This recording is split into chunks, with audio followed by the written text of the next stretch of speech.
This is Comic Picks by the Glick. Yeah, I'm your host, Jason Glick. Hey, Jason Glick, what's going on, man?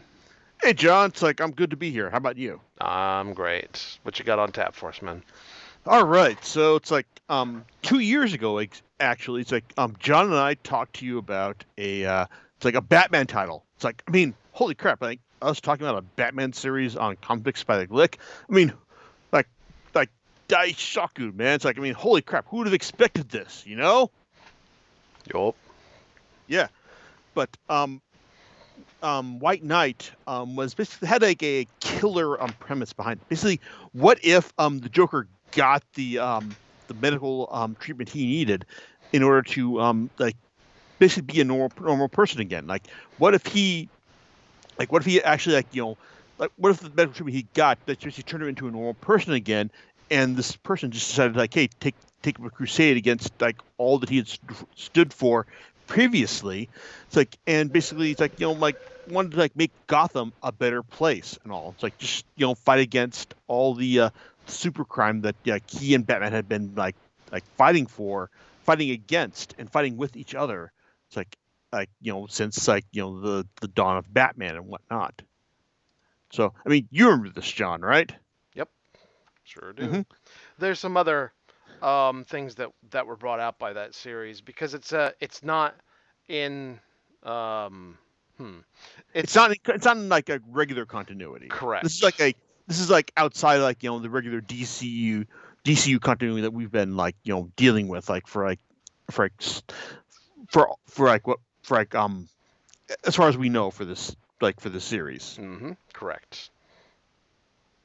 Yeah, and but the thing is like like even though it's like White Knight did have like a killer premise, it's like it didn't quite I take it as far as it could have in the sense that like in the end it's like, well, it's like like the Joker was like the Joker was brought back. It's like even though it's like we've been exposed to like his normal persona, that being of Jack Napier. It's like the crusading character who like wanted to like make Gotham a better place and like get it out of the whole like, hey, Batman fights like supervillains. It's like type setup. But in the end, though, it's like by the end of that miniseries, like we had it's like like it's like we had gotten basically like Napier had been written off the board in the sense that the Joker was back. It's like Harleen Quinzel like was just like kind of like left dealing with the fact that, hey, she had gotten like a normal like love interest out of this situation, and Batman, it's like well, it's like he like even if he had been portrayed as like kind of like the like the villain of this like of this whole setup. Like he had he'd been revealed as like someone who could like who was still willing to fight for the best interests of Gotham. And the final like in the final image of the series left showed him like exposing his true identity to James Gordon. But even though it's like even then it's like this is a series that that had promised like lots of like big changes, but kind of had like dialed back on them, like as far as just like saying like, hey, like this is what we're gonna do for Batman, but oh wait, we're gonna dial all this back. Like, hey, like sure he's exposed his identity got to him to Gordon, but like what really what real changes had he done to this series? I mean, it's like John. It's like, I mean, like I- this is correct, right? I mean, I'm not just talking on my ass here, right? No, you aren't. That's absolutely correct. Okay, so I mean, and that kind of brings us to the like this follow up, the sequel, Batman: Curse of the White Knight, and well, it's like this is like I mean White Knight it was a big hit as far as like DC's standards were concerned, and so they gave its creator, its writer artist Sean Murphy, like the license to, hey, go ahead and do another one. So this is good, this is good. All it's like, and okay, so when you give him like when you give like a creator the license to like do like a sequel to this the series that he had done. Like the series had promised big changes, but kind of hadn't delivered. You kind of wonder, well, what is he going to do here? Well, it's like with Curse of the White Knight, Sean Murphy basically goes, okay, you know what? So you guys liked my first miniseries. Well, now I'm going to take the stuff that you liked, and I'm going to run with it. I am going to just do like all sorts of crazy stuff that you would not expect me to do with Batman. I mean, so because like it starts off with we get a history lesson. We get a history. Yes, John. We get a history lesson with with Edmund Wayne, like the first Wayne who had come to Gotham Valley way back in the in the 1600s, like just fighting against the mad the crazy leader of Fort Arkham, like Lafayette Arkham. It's like I'm just fighting, just like he it's implied that he's a vampire. I mean, there's even a rhyme that goes along with his character, and the series starts off with Edmund Wayne vanquishing this mad version of Arkham. It's like with the help of his friend, like a member of the Order of Saint Dumas, Bakar, and you think that okay, this is fine. I mean, it's like it's just this is how the Wayne family got started in in Gotham and all. But this is just the tip of the iceberg here, because Murphy takes what was set up in the original White Knight miniseries, and by God, he runs with it. He basically, I mean, if I was an arrogant smartass, I'd say that Batman Curse of the White Knight is like the Empire Strikes Back of White Knight sequels, which doesn't make me clever. It just makes me an asshole. So, but this series basically picks up from the end of White Knight, and it basically and it shows Joker. It's like not Jack Napier, Joker. It's like just running with what was established at the end of the previous series, and just utilizing this stuff just to see tick away at what Batman is, and that's actually kind of like the greatest part of this series. I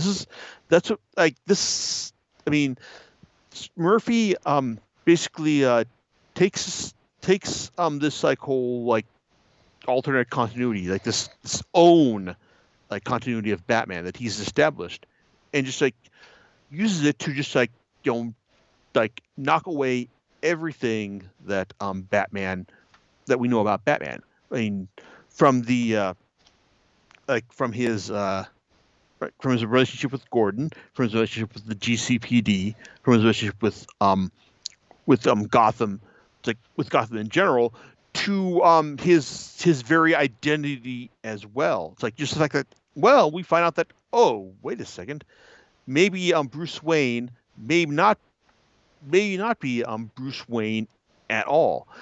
It's and then and also just keeps taking away that further from to the point where hey it's he's even though Bruce Wayne set up this identity of Batman, there's it's just keeps knocking away at this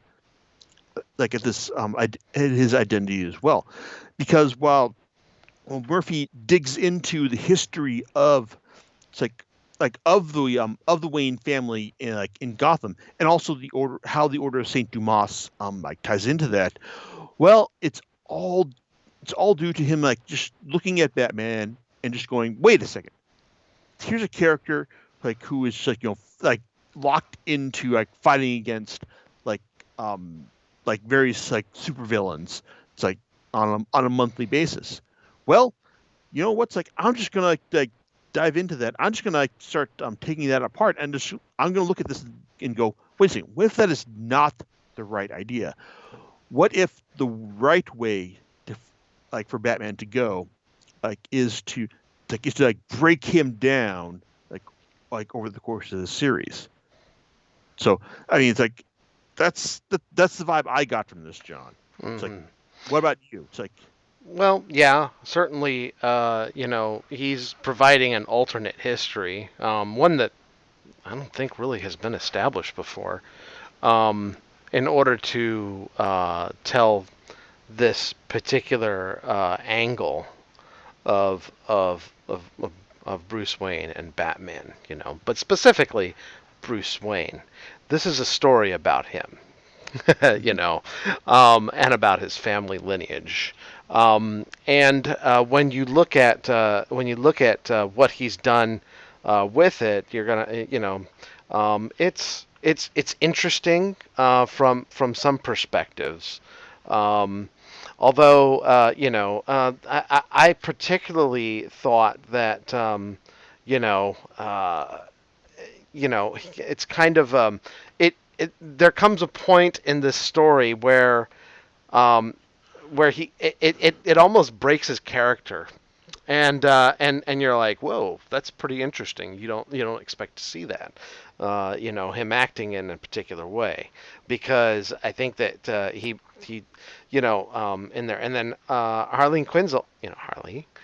The original, by the mhm. way. We're talking about the original. By the way, who shows up when she's first in this? Shows up, she's pregnant with twins. Yes, that is And a great development. yes, exactly. So, and Napier is the father here. So, just let you know. Yeah, it's like I mean, I like that. Like Napier's clearly the father, but it's Mhm. like Joker. Like when we see him in this series, like he says, "Oh, one of them is clearly like my kid." It's like I'm gonna like abort the other. Ha ha ha! Mhm. Yep. Oh, that's just like classic Joker, but it's like it works within the context of the series. Yep. So we're introduced to a couple of things. Azrael here, who is who has been um, who is being manipulated, let's say, Yes.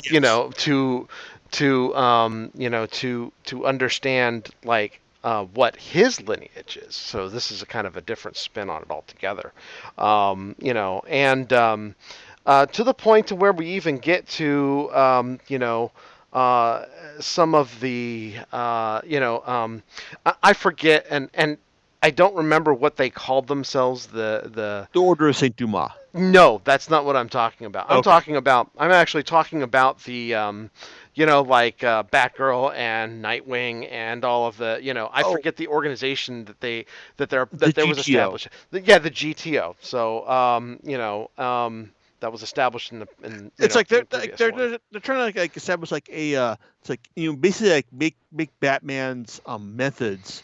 It's like like a legitimate police operation, which Hmm. like on one hand, yeah, that's really cool. It's like that's a good idea and all, but you know, when you're talking about like making Batman like legitimizing Batman's like actions within the context of the police, well, that probably made a lot more sense before the beginning of this year. Yeah.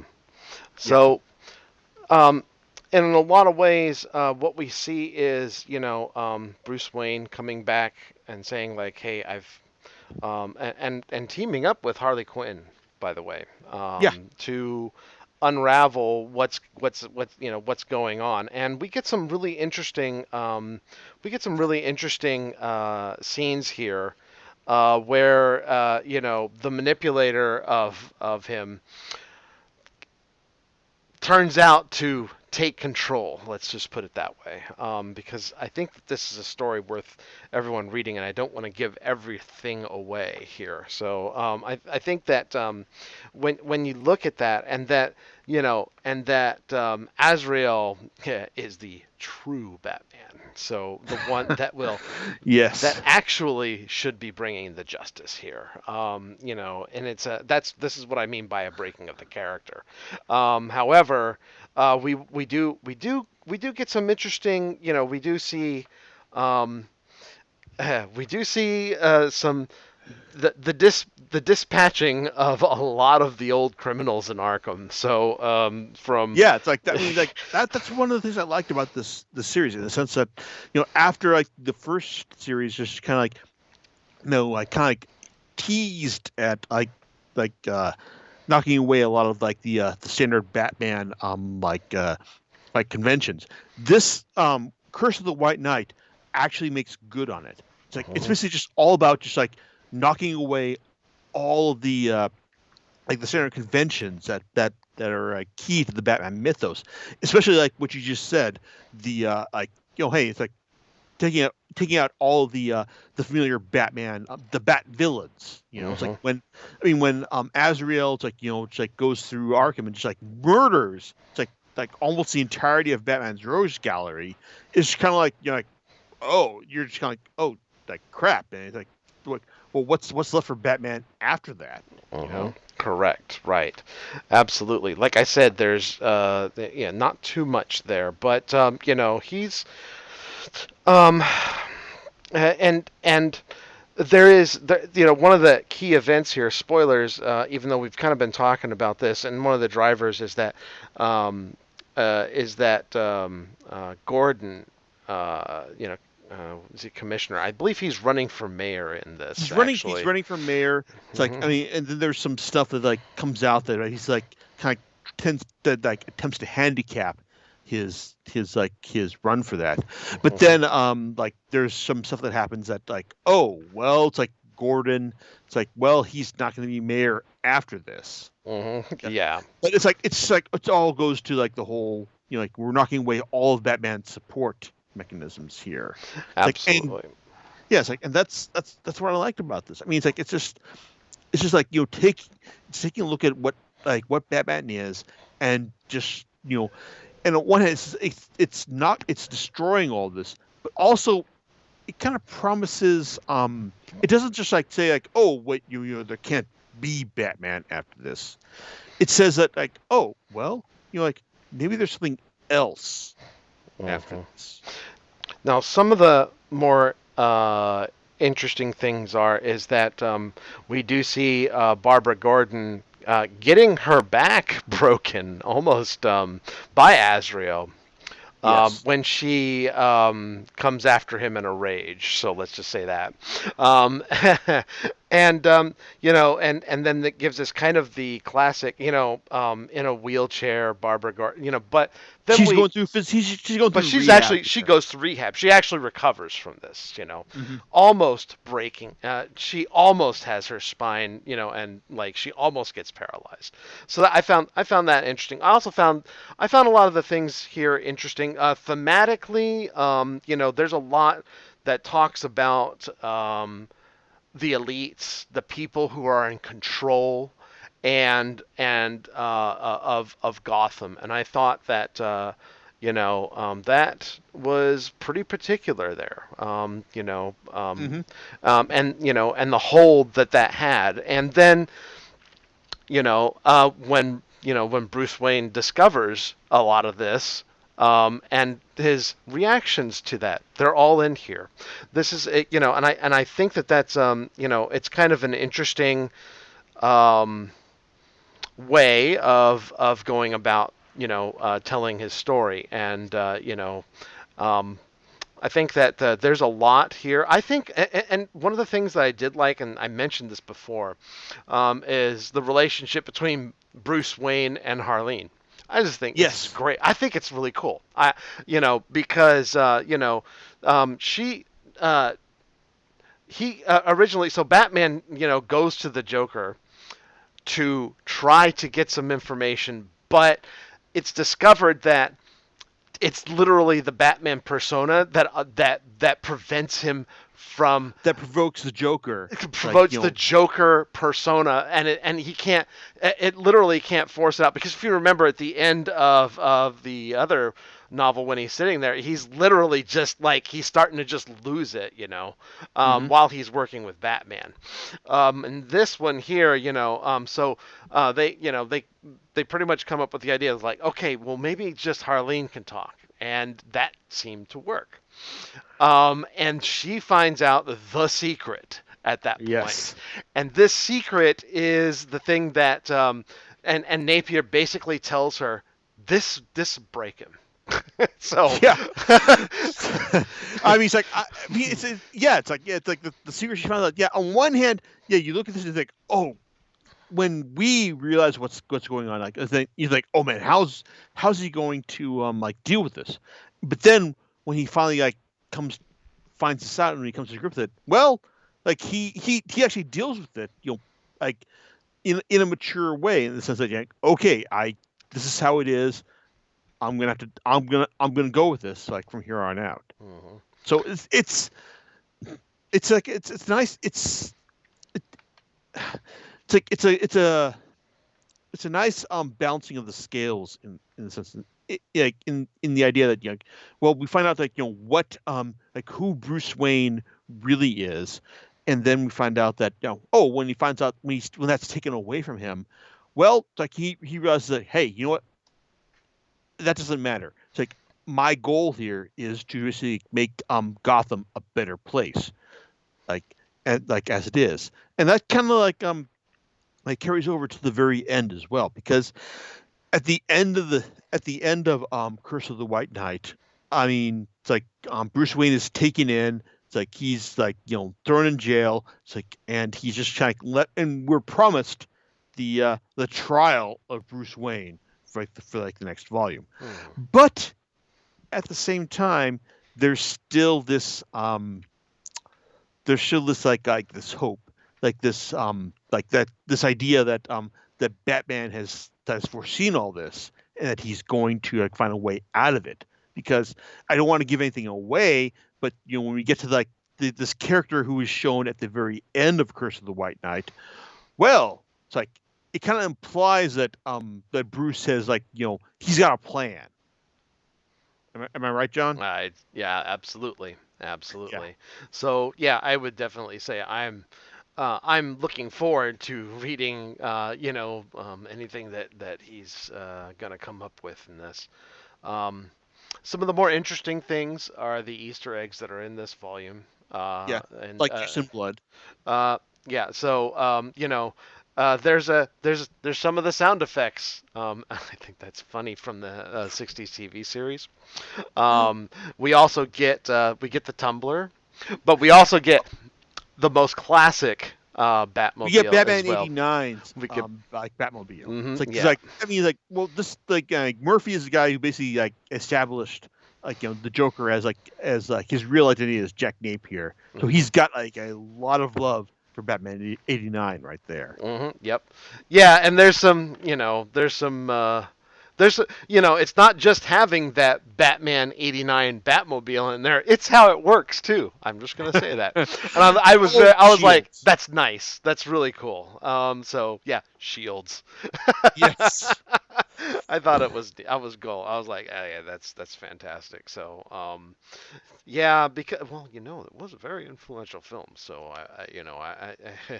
eh, it I Yeah. I would Yes, say and I would it credit was that cool film. seeing, like, like, Murphy just kind of like pull all that stuff, like, for his for his vision, but also just kind of like just basically saying, like, hey, it's like this is like really cool, but I'm also just gonna, like, like I've got like a vision for the story, and I'm going to, like, use, like, this stuff, like, from this movie, like, in it to advance my ideology as well. Yeah. So, although I will say, then this is kind of my sort of my some of Go my ahead. is that we've kind of so one of the drivers in Batman stories are in like in his well, shall we say regular stories.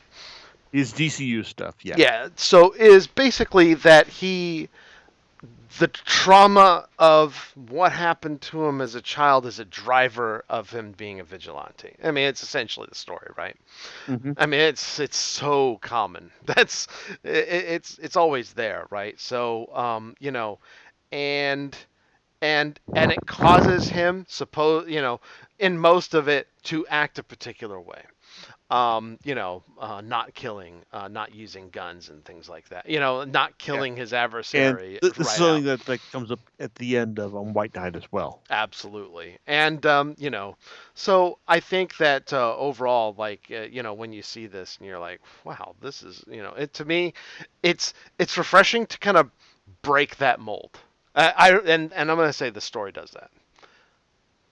Yeah, it's like it's like, I think that Murphy just like I had a pretty good vision for what he wanted to do with this sequel. I mean, it's like even if like the first volume, like I kind of felt that like, oh well, it's like you're just kind of like just like retreating into like the familiar stuff at the very end. Though at the end, Curse of the White Knight does a good job of just breaking down everything that we knew about Batman, like his conventions, like his modus operandi, everything. And like by the end of the series, it's just basically like leaves Batman in a completely completely defeated position. But at the same time, it's like it also kind of like leaves you hope, like how can Batman rebuild himself, like from this point? Yep. It's like that's kind of what I want to see with this next with whatever like they do next with White Knight. And while there's a the next White Knight the next White Knight series is going to be a mini series involving Harleen Quinn, and I imagine that's probably going to put to rest the like the feud she has with Marion Drews, like the other Harley Quinn. Um, but as far as like what the next White Knight miniseries, the next proper one that is written and illustrated by Sean Murphy, looks like it's like I am like all for like seeing what that's going to look like because the uh, the end of this basically promises like a reinvention of Batman, basically a Batman who realizes that like what I have done to this point has been wrong, and you know what? I'm going to find a way to like do this right next time.